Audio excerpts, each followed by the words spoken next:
Hey folks, I'm Pastor Eric Tritton from Gloria Dei Lutheran Church in Hudson, Ohio, and this is a weekly word where we are doing autocomplete interviews about God. I have not seen what is on this card. A member of the congregation has prepared this for me. If it's like the last one that I did, there's a topic and there are going to be 4 blanks that are going to get filled in, and then I'll find these out as you find them out, and I'll respond to each of them. So we've got Does God? And the first one on here says, does God decide when you die? Yes. In the Psalms, it says that our days are in his hands. All of our days are written in his book. And so, our lives are in God's hands, and he is the one who decides when we're born and where. In Acts, the Apostle Paul was testifying to the people in Athens, and he says that God is the one who places us in our time and in our places, and that's something that is from conception to death. Our whole lives are part of his plan for us. As we go through this life, we shouldn't seek to shorten our lives by suicide. One of the things that's becoming more popular around the world and even in the United States is this idea of physician-assisted suicide. These are not things that we're called to do. Sometimes we would like to hurry along and to avoid the suffering that is often associated with the end of life. But God has not given us that option, and we need to trust that he can actually redeem our suffering. Let's remember that Jesus redeemed the whole world by suffering and dying on the cross. He used that for our salvation. And he can use our suffering in our lives as well. And so we shouldn't seek to shorten our lives, but to trust that God has a plan for our lives and even for our death. Does God test us? Yes. There's a difference between testing and tempting. Satan tempts us. He tries to get us to do things that go against God's will.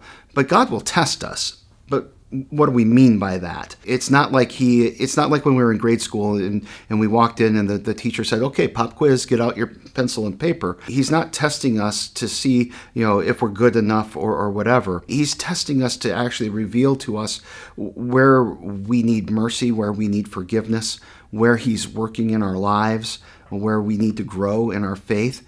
And so these are actually intended for our benefit, so that we can grow in the faith and in our witness as we seek to follow him with our lives. So yeah, he does test us. James actually talks about this, and he talks about it in terms of like a silversmith, where a silversmith back in the day, they would heat up the silver. Maybe they still do it this way, but they heat up the silver. The dross will kind of rise to the surface, and then the smith will scrape off the dross. Eventually, the dross is off, and the smith can see his own reflection in the silver. And that's kind of the idea of God's testing too. He's proving the quality of our lives as he sees his own reflection in us by removing the impurities, and that's really related to Jesus' forgiveness. Does God change his mind? Again, yes. We see examples of this in the scriptures. Abraham was told about what was going to go on in Sodom and Gomorrah, that God was going to destroy these cities because of their wickedness. And Abraham intervened on their behalf.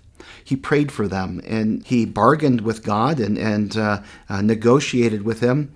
Basically, what if there's 50 righteous people? What if there are 40, 30, 20, 10? God says, if there are 10 righteous people there, I'll save the city. Well, as the story goes, there weren't, and so he ended up destroying Sodom and Gomorrah. But there is the sense that God relents, and he changes his mind. He responds to our prayers, is maybe a better way to say that. As we intercede on behalf of others and we call upon him, he hears those prayers and he answers them. When we pray the Lord's Prayer, it begins, Our Father who art in heaven. The way that we understand that is that with that petition, God is actually inviting us to believe that he is a loving father listening to his loving children, and that he responds as a loving father would respond to his loving children. As a parent, sometimes we hear our children's requests and we respond to them, and God in his love will do the same thing. Does God need our worship? No. God is sufficient in himself. He has no need of anything. In one of the Psalms, it talks about sacrifices. He says that, the cattle on 1,000 hills is mine. Kind of the idea is, I don't need you to bring your sacrifices to me. In fact, the way that we Lutherans talk about worship isn't so much about what we're giving back to God, but what God is doing for us. That he comes to us on Sunday morning, every day, but I'm talking about that corporate worship service here, but he comes to us in order to deliver forgiveness and life and salvation to us.